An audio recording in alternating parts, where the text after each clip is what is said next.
কাঁচা আমের সুস্বাদু একটি রেসিপি আজ তৈরি করে দেখাবো। কাঁচা আমের বাটি ভাপা টক মিষ্টি এই রেসিপিটা দারুণ লাগে। কি লাগে তাহলে শুরু করি।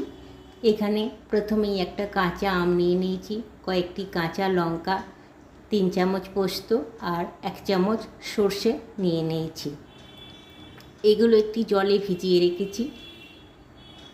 জল ঝরিয়ে নিয়ে পোস্তটা 2টো কাঁচা লঙ্কা দিয়ে বাটবো, সর্ষেটাও কাঁচা লঙ্কা দিয়ে বাটবো আর আমটা কুড়ে নেব। পোস্তটা বাটা হয়ে গেছে, সর্ষেটাও বাটা হয়ে গেছে, আমটাও কোড়া হয়ে গেছে। এরপর রেসিপিটা শুরু করছি। কাঁচা আমের কোড়াটা একটা বড় টিফিন বাটির মধ্যে দিয়ে নিলাম। তারপরে 1 চামচ সর্ষের পেস্ট দিলাম, লঙ্কা দিয়ে বাটা। বড় 2 চামচ পোস্তর পেস্ট দেবো, পোস্তটা একটু বেশিই দেব।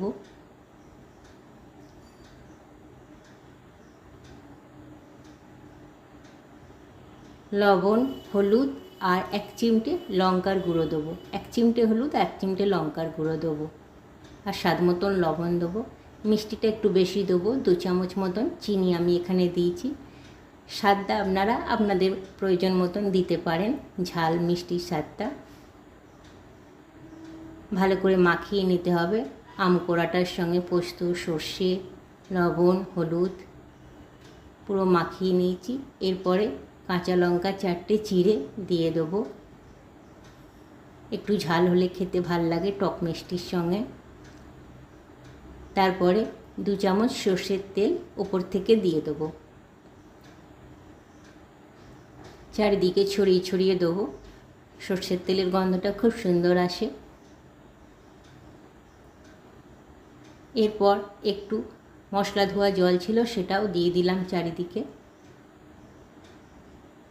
পুরো তৈরি হয়ে গেছে প্রিপারেশনটা।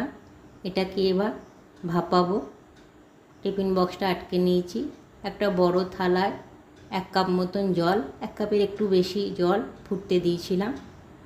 জলটা ফুটে উঠলে পরে টিফিন বক্সটা বসিয়ে দিলাম।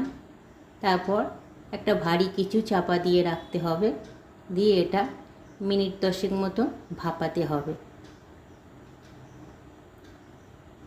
ভাপানো হয়ে গেছে। ঠান্ডা হলে টিফিন বক্সটা খুলে দেখাচ্ছি।